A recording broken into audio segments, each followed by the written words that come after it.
You, I'm saying, bro, now for your class, all the bloom of a man, and you say, and play me, in your information said, there is a suspected body or dead body or dead. If you immediately, if the man committee, the buyer, the suspect here say, beside the home. Now, if I'm not saying simple, and you know, and no, you call police station,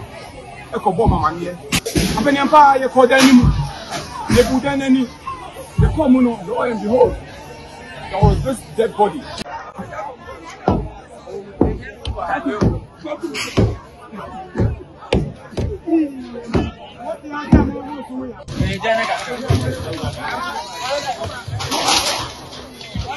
Yo.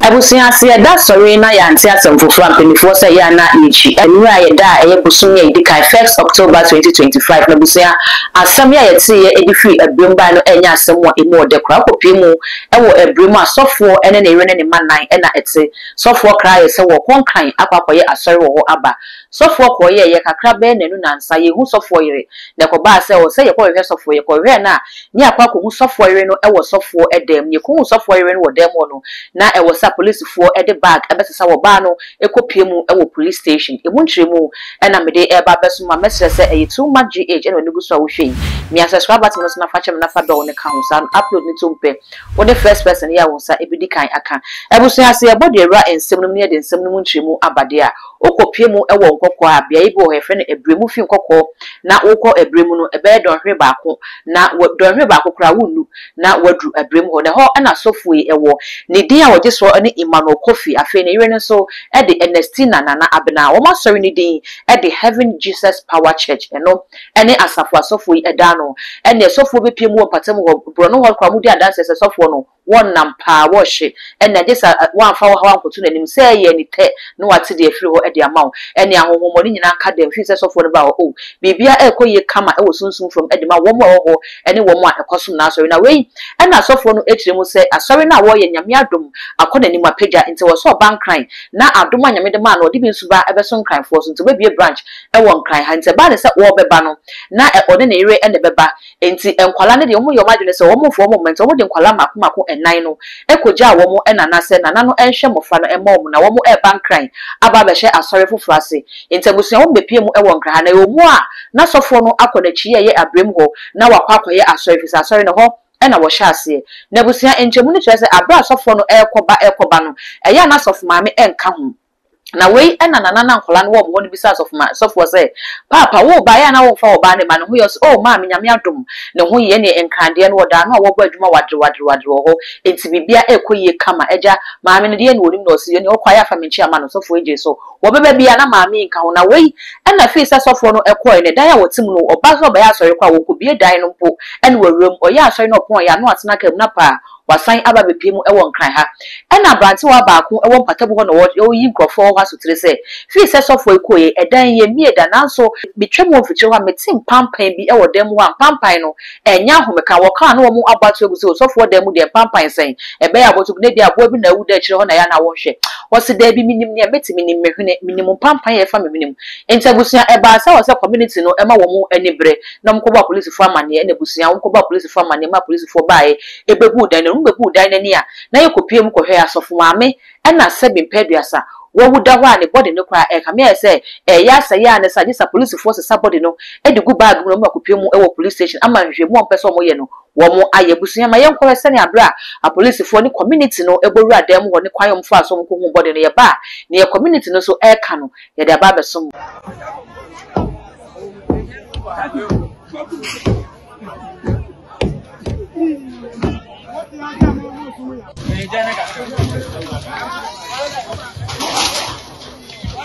Yo.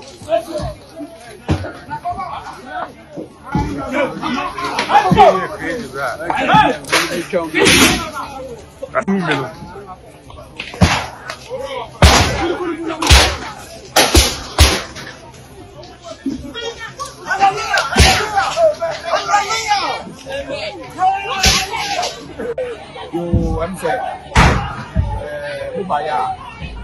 bro now so bro class all the blame of family man can say name committee members and you say employ me the information said there is a suspected body or dead body or dead if you immediate the family man committee the buyer the suspect here say yapa beside the home na yet me family no e say nsem and you know and no why the police station e ko bomb mama ne say na emra SCM see me wa twemu and then ya na the bomb something e wo dan no say na bia na obi akwa chire ababy bi born bi see na no pay ya be okay no na please for buy it you know on be do ma kama apeni ampa ye ko dan ni mu le budan ani the common lo and behold there was this dead body I'm surprised here now there wasn't any flesh of the body, only bones, stool and the leg and other things, only bones, and all have been collected into a sack by the police, and we now taken to the police station for onward.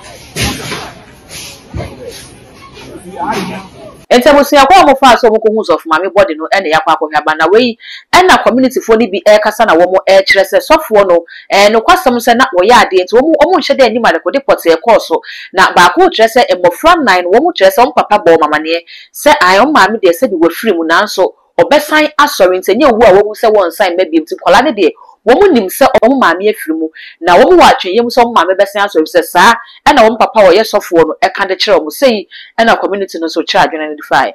Baby, me see I saw because me cry me sorry. Me sorry. See I saw I got my for share wa blow for na share we ablesi ba no wa blow ni na. Ono na yiri we kuna share inside. And odi ade akata no so asa ko to ndro. Oba kasa na. Odi wo efun no inside. Serebe embo. Sanya embo obi anya. 240 na di kunra ni na ka hu.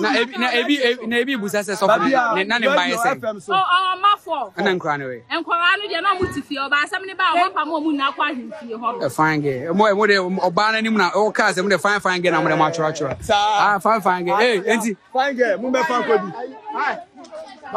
Entemusia ensam no na yakwa koti aba na we no ukọ social media no so na emu achemienu entemusia ye ne hu komo na ye hwe se ne community ye bi kire se da bi se wakwa akọ se body no obi ewu dadam ho no e ma okwan se budan ne gu se ko hu so obi ewu da container mu a untweja to container ne na wo hye container no ana ko ba na se ko hu so bi ewu da abrosan so a untweja nto abrosan ne mu abrosan ne mu enwu fom na area is lego no beto montin se abayo bi a wo bu obi ewu fie adeyo ne ade no omo kopi mu wo na abayo ne se mempedua so no so owu sa ye hwetwa ne body no eyi na kumakum dia guru oba gwa hwehwe ahya konwa se omo ko hu ye no omo ammu edan ne nyina enwu se because ewu dead body wo dem hunti no ye bu dan ne nyina de agu fom siwe no Ghana for air trese kamye ye se asori na nkasa no community no enye asori no entum ewo patam wo mo susu se ebia na pasofo no e de maame no aye rituals bia eno no di fuole na asori no na eboa no ma asori na wo ye no etimi tu mponti eno no ho abufuo na wo mo de kokoye saade ni bi so e trese ne wo mo ye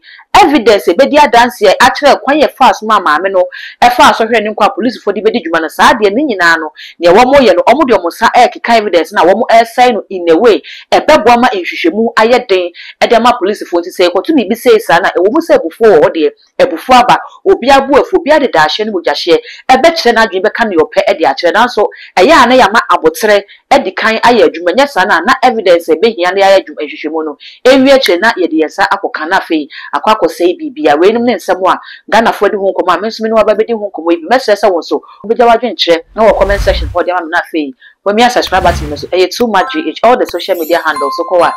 too much GH o subscribe like ya share na afofo so enye bi ahwe medin e the dark gold mackerel